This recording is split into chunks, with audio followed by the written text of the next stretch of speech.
થોડાક દિવસ પહેલા સ્ટેટમેન્ટ વાંચ્યું એક આમ આદમી પાર્ટીના નેતા બોલ્યા હતા કે રાજનગર આખું મઢી દઈશ, 20% હું પૈસા ભરી દઈશ. આ બીજા પટમાં હું 20 કરોડ મંજૂર કરી દઉં, 20% ભરી દે. આ ચૂંટણી પછી અઠવાડિયામાં કાગળ લઈ આવીશ. આ અમારી તાકાત છે. મેં કીધું આવશે પટમાં સિંહ આવશે, ઓટોમેટિક બધા હે ને સિંહ ઘર ભેગા થઈ જશે. પણ શું કામ?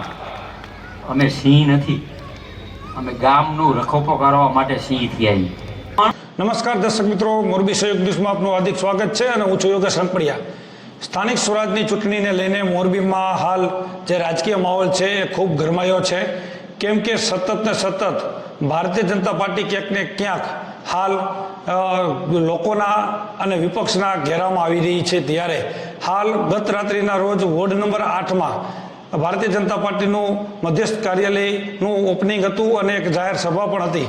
એ જાહેર સભામાં ગુજરાત રાજ્યના શ્રમ રોજગાર મંત્રી કાંતિભાઈ અમૃતિયા અને મોરબીના ધારાસભ્ય જે છે કાંતિભાઈ, તે ત્યાં ઉપસ્થિત હતા. તેમની વક્તવ્યમાં આમ આદમી પાર્ટીના નેતા પંકજભાઈ રાણસરિયાને ઘેરવાનો પ્રયત્ન કર્યો હતો.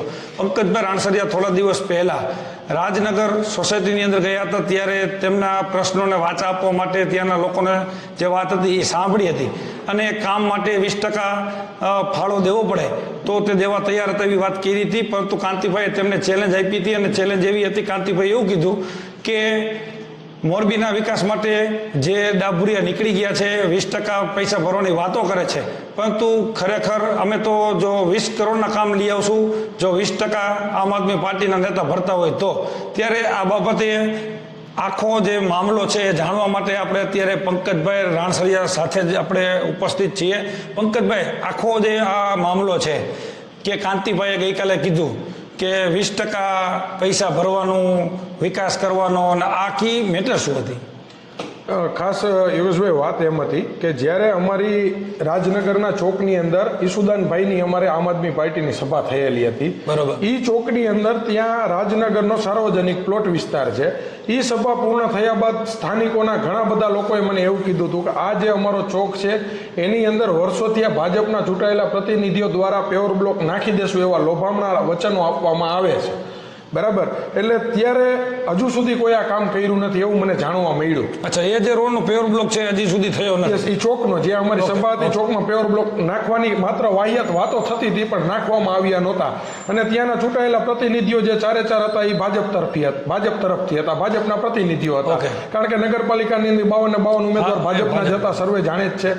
એ સમયે અમારી સભા પૂર્ણ થઈ ગયા બાદ ત્યાંના ભાજપના એક આગેવાનોએ આવી અને ત્યાંના સ્થાનિક લોકો સાથે મિટિંગ કરી. મિટિંગ કર્યા બાદ એમનું કહેવાનું એવું હતું કે 80-20ના રેશિયે કે 80% હું સરકારમાંથી ગ્રાન્ટ લઈ આવું છું અને 20% જે પૈસા છે એ તમારી જનતા એટલે કે ત્યાંના રહીશો દ્વારા જનભાગીદારીથી એટલે લોકભાગીદારીથી ઉઘરાવી અને 20% પૈસા તમે ભરી દો.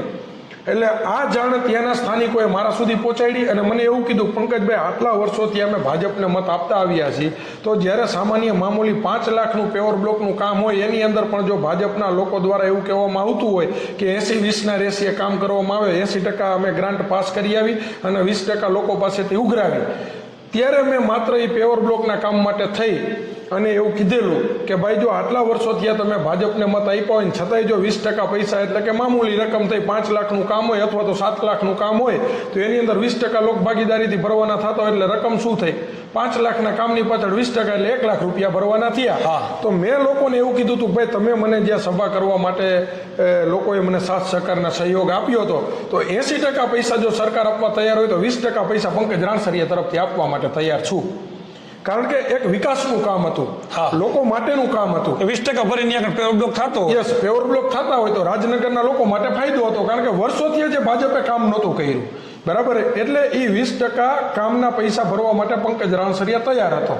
તેમ છતાં પણ જો ભાજપના ચૂંટાયેલા પ્રતિનિધિ અથવા ધારાસભ્યશ્રી દ્વારા એવા આક્ષેપો કરવામાં આવતા હોય કે આમ આદમી પાર્ટીના નેતાને હું ચેલેન્જ આપું છું કે પટમાં આવો, આમ કરો, તેમ કરો, જો આવા બણગાઓ 20 કરોડ રૂપિયા લેવાની એમને વાત કરી છે. હા, મેં વિડીયો માધ્યમ થકી સાંભળ્યું.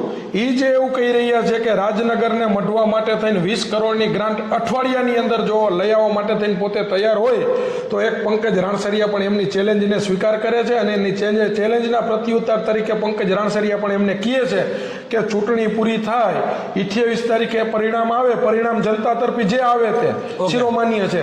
પરિણામ આવ્યા બાદ 28 તારીખથી લઈ અને પોતે ધારાસભ્ય શ્રી તો અઠવાડિયાનું કહે છે, પણ હું એમને 10 દિવસનો સમય આપું છું કે જો 10 દિવસની અંદર રાજનગરના વિકાસ માટે એટલે કે 8 નંબરના વોર્ડના વિકાસ માટે થઈ અને 20 કરોડના કામ જો એમની જ સરકાર હોય ને એમની સરકાર પાસેથી લઈ આવવા માટે થઈને તૈયાર હોય તો પંકજ રાણસરિયા હજુ પણ લોકહિત માટે લોકભાગીદારીના જે 20% પૈસા ભરવાના થતા હોય પંકજ રાણસરિયા ભરવા માટે તૈયાર છે.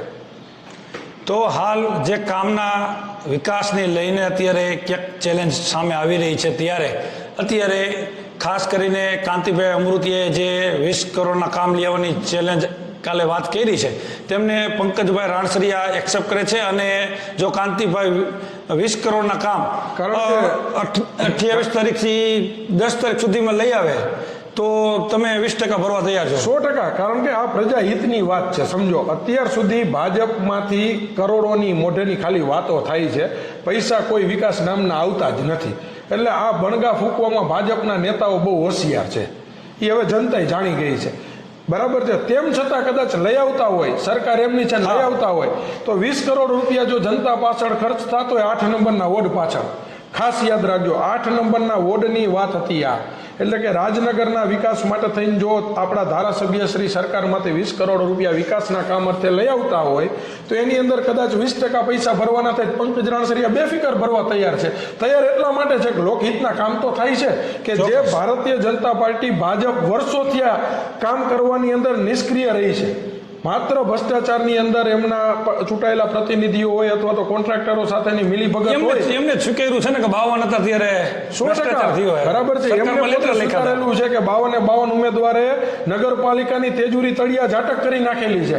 હવે તો નગરપાલિકા પાસે પૈસા ન હોય, બરાબર, તો 20% પૈસા જે એમના મતદારો કે જે વર્ષોથી ભાજપને મત આપતા આવ્યા હતા એમના ખીચામાં ઉઘરાવવા માટે જો જવા પડતા હોય તો આમ આદમી પાર્ટીના એક આગેવાનના નાતે નહીં પણ જાગૃત નાગરિકના નાતે મારે પણ એમને કહેવું જોઈએ કે જ્યાંથી જનતા મારી સાથે ચાલવા માટે તૈયાર હોય ત્યાં 20% મામૂલી રકમ કદાચ ભરવા પાત્ર થતી ભરી દેવાની હોય.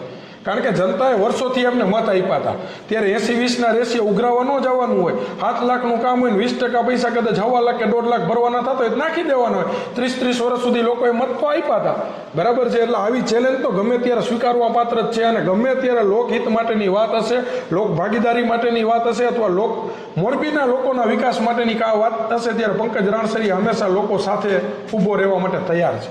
તો હાલ પંકજભાઈ રાણસરિયાએ કાંતિભાઈએ જે વાત કરી છે એ વાતને સ્વીકારી છે, એ ચેલેન્જ સ્વીકારી છે.